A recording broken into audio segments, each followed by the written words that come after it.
Judy, hi Ben. Here's your little video for your nice twinkly Christmas baubles. And they brighten up your plain jumper for Christmas. And also you can take them off because they're on pins. Put them on any jumper. Right. We're going to start with 2 pieces of felt. Very similar in shape. I actually drew round the top to the sequin box. And when you prepare your sequins, if you put a little bit of felt in the bottom of your sequin box, it's easier to pick them up by.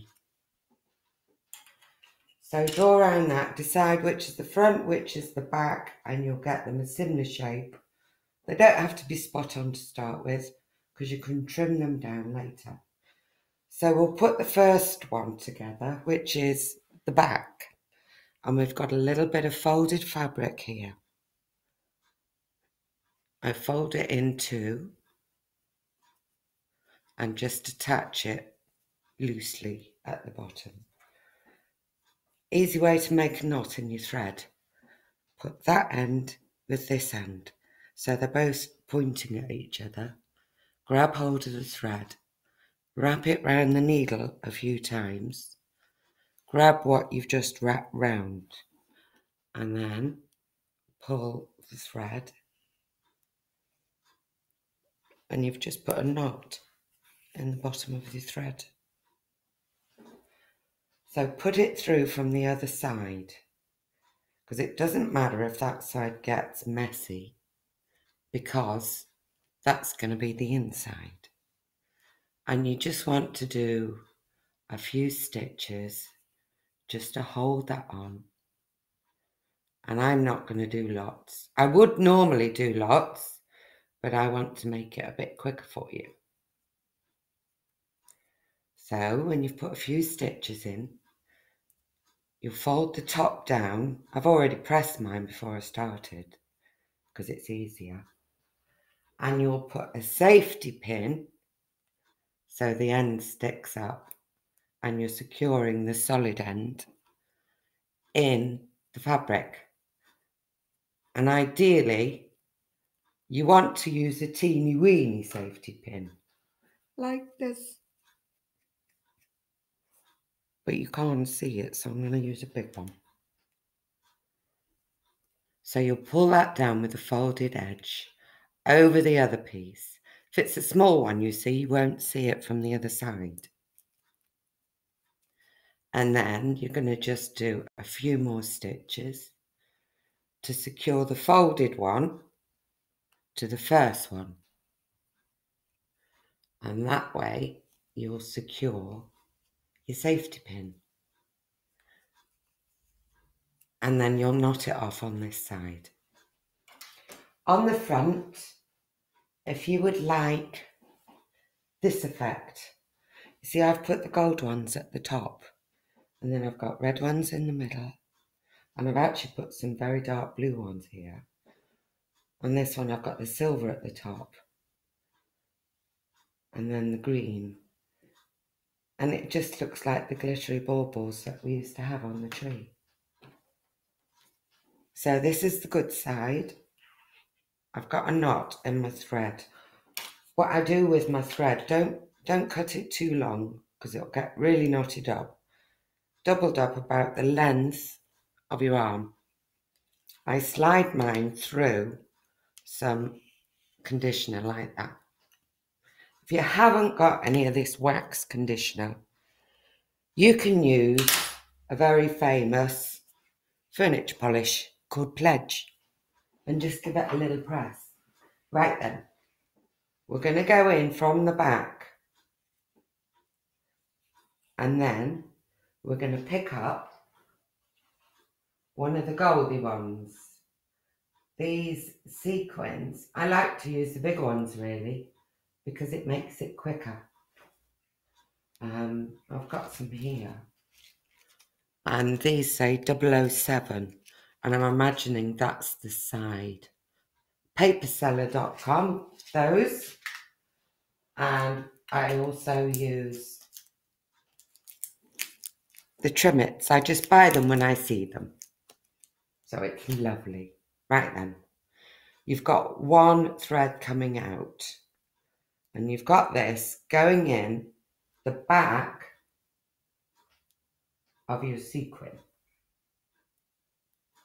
And they are slippery little suckers. So you might have to get another one. That's gone through the back of your sequin. That's come out the front. So then you'll put your needle in, hold on to it. And that is going to hold it in place with the shiny side facing you. And I find it's best if you do a stitch at the bottom and a stitch at the top. So you come back in again and you go back into the sequin again.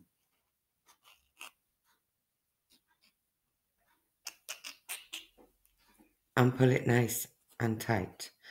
So if you only put one stitch in, or if you put them in a V, they tend to twist and turn over, which isn't really what you want. So I'm going to go in again, right close to it. I'm going to get another gold one. And I'm going to put it on my needle.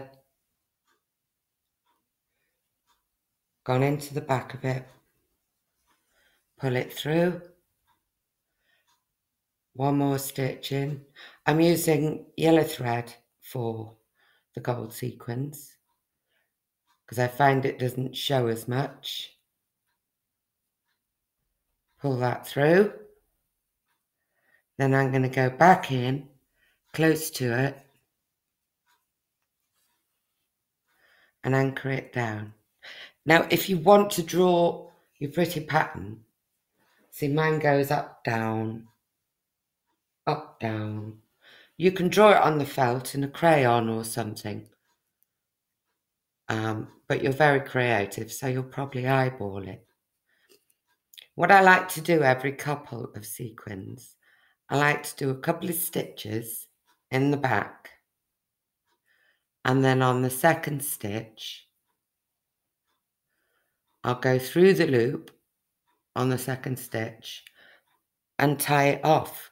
And so that way, if my thread breaks, I'm not going to lose loads and loads of sequins. Right, so then, red. You can imagine now I filled all that up with pretty gold ones. So all you're going to do, you're going to get your red thread, which has got a knot in the back. Come in. Pick up your sequin. If you don't get it properly through the back, it doesn't matter too much because you can flip it round and make it work for you just by putting the stitch the other way up. And we're going to go back in a little bit away, pull it up,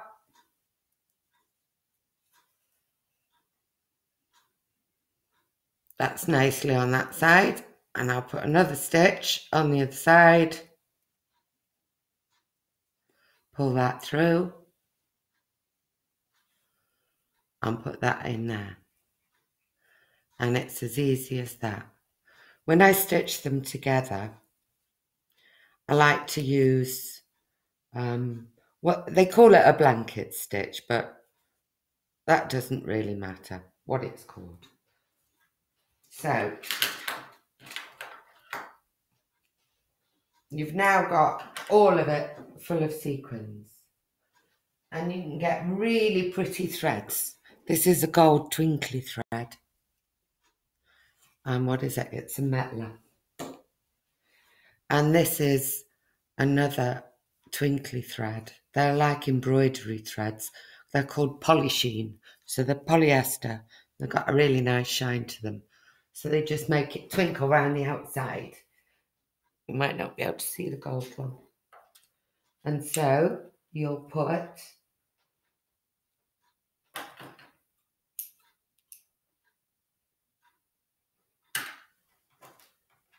that side, the plain side, doesn't matter how tidy they are, you see, because that is where your knots are.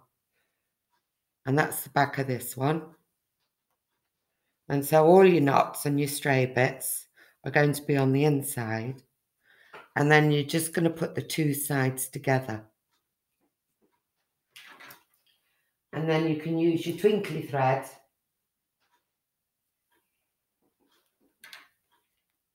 put a little stitch first. Oh, we're going to tie it. I'll show you to tie again. One end to the other end with needle. Grab, turn, turn, turn. Grab, pull, knot. So I'm going to put the knot in there on the back. And then I'm going to put them back to back like that. So I'm going to bring the thread back round and I'm going to go in here and keep working them together. And every time I do a stitch, this is the blanket bit, you put it through the loop of the last stitch that you've done. And so you hold now, so your thread's in between your fingers. And you go in, you bring it up, so your thread is actually looped in the last stitch. Pull it tight, and it makes a nice straight line across the edge. And if you find that you haven't cut them exactly symmetrical, it doesn't matter, because this is a really good time just to fix it. You can always just pick up your scissors if you think it's looking a bit too tatty for your liking. But if anybody's going to get that close to you and start eyeballing your baubles like this, give them a slap. That's my advice. Anyway, I'm all stuck up in my great big safety pin. Do another one. Bring it in from the front. Just try and pull them together. It's nice doing felt because it does stick to itself nicely. So it's not too fiddly in your hands. Go in, front to back. Make sure you've gone through the loop of the last stitch. Pull it up. And it really makes a really tidy edge. But it looks ever so pretty when you've used the gold thread on it. And then that's full of sequins. That's the bit that attaches to your jumper. Smaller one than that. Be aware, this is sharp, and so is this. You'll stitch all the way round, and you've got yourself a beautiful, beautiful little sequin bauble for your Christmas outings. It was lovely to see you the other day. Love you lots. Oh, well, Ohana videos, which Ohana means family in Hawaii. So if anybody else wants an Auntie Lizzie, I'm here. If you want to know anything, give me a shout. This is my very first video. Thank you. Goodbye. Love you. Miss you.